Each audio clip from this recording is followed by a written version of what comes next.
Issei Sagawa. El canibalismo se alimenta del deseo fetichista. Con frases como esta, el japonés trae a la memoria un espantoso crimen del que fue el autor, cuando asesinó, violó y se comió a una compañera de universidad en Francia.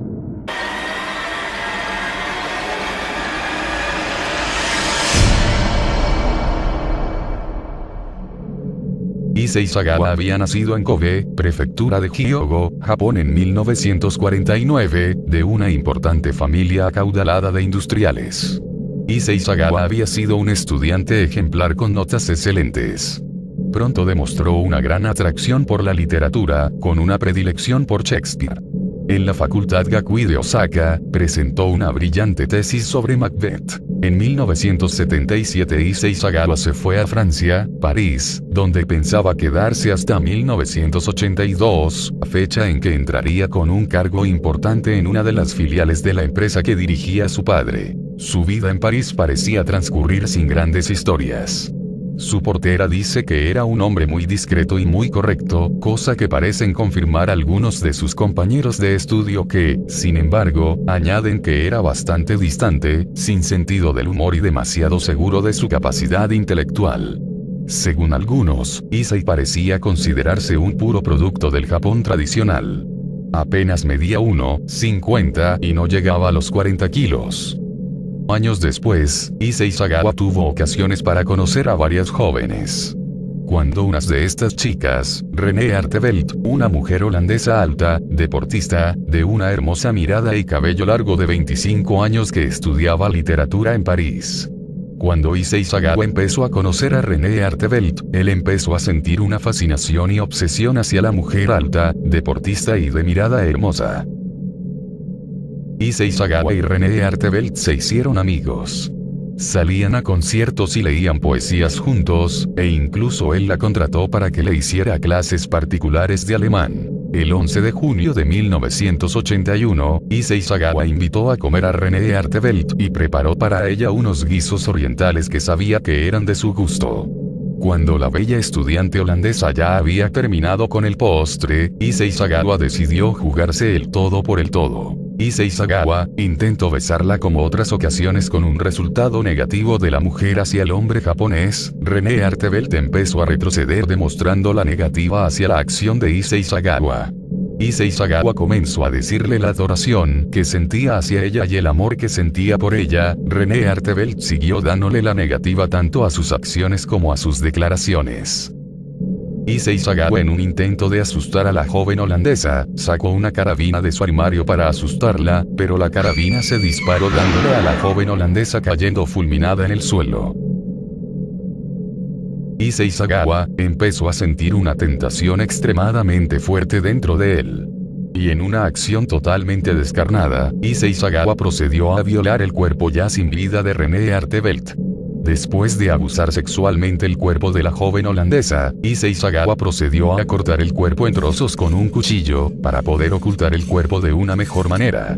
Mientras desmembraba el cuerpo con el cuchillo, Issei Sagawa ya no se sentía él se sentía como un demonio. Mientras él cortaba el cuerpo, empezó a fotografiarlo.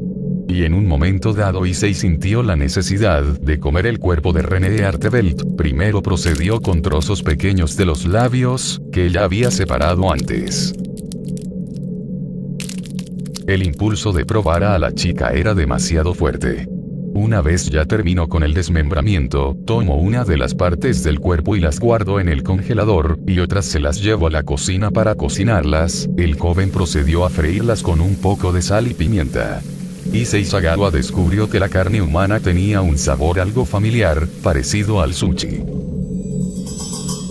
Después de cometer esos horribles actos, Issei Sagawa envolvió los trozos descuartizados del cuerpo con plástico y periódico, y procedió a meterlos a 2 maletas color marrón oscuro. Issei colocó los brazos y piernas en una maleta y el torso en la otra. Cuando ya tenía todo preparado, Issei Sagawa empezó con su intento por ocultar el cuerpo de René Artevelt. Issei Sagawa llamó a un taxi, y así procedió con el intento de deshacerse del cuerpo de la joven. Después de unas cuantas horas, Issei volvió con ambas maletas a su casa sin haber tenido suerte, repitiéndose lo mismo el día siguiente.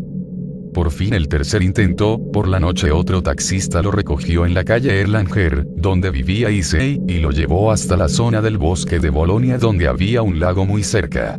Eran aproximadamente las 9 de la noche y hacía calor, Issei no había tenido en cuenta que el buen tiempo haría que mucha gente saliera a dar un paseo por los alrededores. Issei no pudo dejar las maletas en el lago como lo tenía planeado, debido a que sintió que era demasiado arriesgado por la gente que estaba dando un paseo. Issei Sagawa tomó la arriesgada decisión en dejar ambas maletas en un rincón del bosque, y desaparecer rápidamente de ahí. Hallazgo del cadáver.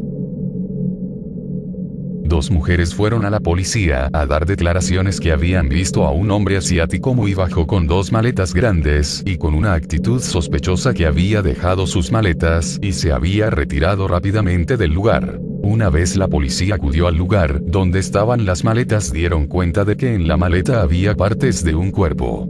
Una vez reconstruido e identificado él como el de René Artevelt, una estudiante holandesa de 25 años. En cuanto la noticia del macabro hecho fue publicada en los medios de comunicación, el mismo taxista que llevó a Issei Sagawa a su destino fue a la comisaría y guió a los agentes policial número 10 de la Rue Erlanger, donde los agentes encontraron y arrestaron a Issei Sagawa, un estudiante japonés de 32 años.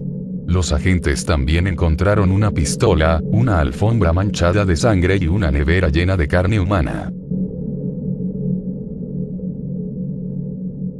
Detención.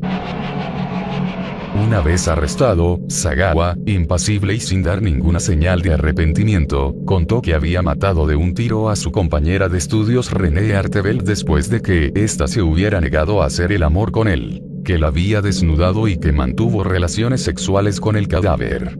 Luego dio comienzo al lento proceso de desmembrar el cuerpo, haciendo pausas ocasionales para fotografiar su obra y mordisquear tiras de carne humana cruda.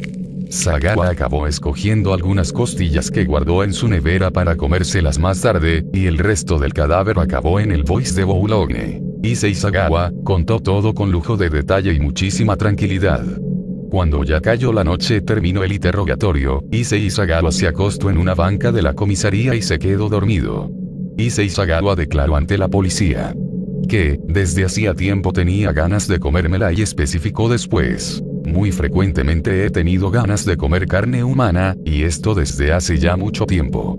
En varias ocasiones, cuando hacía el amor me daban unas ganas enormes de comerme a la mujer que estaba conmigo. El crimen no fue ninguna acción repentina e incontrolada, sino que, según él mismo cuenta en sus memorias, estuvo largamente planeado y calculado en sus menores detalles. Me atormentaba desde hacía tiempo la idea de hincar los dientes en la suave carne blanca y perfumada de mi amiga. Y me preguntaba, ¿por qué está prohibido comer carne humana? Esta era una obsesión que me atenazaba desde hacía muchos años. A los 9 años, durante una clase escolar dedicada a la antropofagia, pregunté a la maestra, ¿por qué está prohibido comer carne humana? La pobre, recuerdo, palideció y no tuvo coraje para responderme. Aquel día aprendí que ciertas preguntas no deben ser formuladas nunca en público y es preferible mantenerlas en secreto. Issei Sagawa parece haber estado dividido en su gran intelecto y su físico enclenque que le producía un complejo de inferioridad. Él mismo habría explicado a la policía que se encontraba feo y que parece que esto le había hecho sufrir bastante. Nadie le había conocido aventuras sentimentales. Las prostitutas eran, aparentemente, su único equilibrio sexual. Issei era un hombre solo, sexualmente frustrado. Y la frustración sexual engendra a veces el crimen. Al parecer Issei Sagawa ya en Tokio había experimentado cierto gusto por juegos macabros que realizaba con prostitutas, y el concepto del canibalismo le interesó desde que conoció a través de libros cómo algunas culturas antiguas lo realizaron para ceremonias de culto. Issei decidió intentar satisfacer sus retorcidos deseos con una prostituta japonesa. Le metía la hoja de un cuchillo en la garganta y fingía que iba a matarla, contó a la justicia francesa. Después, para que se confiara, dejaba que ella hiciera lo mismo conmigo. Pero aquella mujer no me interesaba. Simplemente jugaba con ella a un macabro juego. Fue un primer paso hacia lo inevitable. No encuentro palabras para pedirles perdón, yo me arrepiento realmente de lo que hice porque René era muy gentil conmigo y yo no tenía razón para hacer una cosa tan horrible como aquella. Estoy completamente confuso y no puedo comprender del todo lo que hice. La amaba y siempre la amaré. Y soy muy infeliz día y noche, como ustedes. Fue lo que dijo Issei Sagawa en una carta enviada a los padres de René Artevelt 8 días después de ser detenido. Juicio. Issei Sagawa se benefició de los típicos manejos sucios que solo pueden conseguirse con dinero. Pasó 3 años escasos en un hospital de Francia y acabó siendo devuelto a Japón, donde se le declaró cuerdo y se le dejó en libertad. Issei ingresó en un centro de salud mental de Tokio en mayo de 1984, fue dado de alta de esa institución 15 meses más tarde, después de que los especialistas diagnosticaran que su estado psíquico era perfectamente normal. La noticia de su liberación provocó una fuerte protesta en Francia y Holanda. En septiembre de 1985, poco después de haber quedado en libertad, Sagawa afirmó que haber comido la carne de René Artevelt fue una expresión de amor, la culminación del deseo de comer la carne de una mujer joven que había sentido durante toda su vida. Y, lo que aún resulta más inquietante, Sagawa no podía descartar la posibilidad de que volviera a enamorarse. Issei Sagawa. Desde que quedó en libertad, Sagawa hizo con su vida lo que quiso. Se transformó en una celebridad, con publicaciones de manga que narraban su historia, dando un sinfín de entrevistas a medios e incluso, trabajando como actor para películas pornográficas y en spots publicitarios donde aparecía comiendo. Varios años han pasado desde entonces, y actualmente se encuentra en silla de ruedas, se desconocen los motivos, y siendo cuidado por su hermano, Jun. Juntos aparecen en Caniba, un documental, donde se repasa la vida pasada y presente de este asesino. La gente debe pensar que estoy loco, dice en el tráiler. Allí también se oye a Jun preguntarle, a mí, que soy tu hermano, ¿me comerías? Issei no le dice nada. Solo se queda en silencio. 兄弟で僕を食べることは全然できないのかな。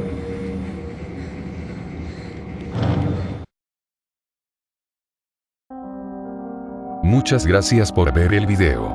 Recuerda suscribirte y darle a like, te deseo que tengas un buen día.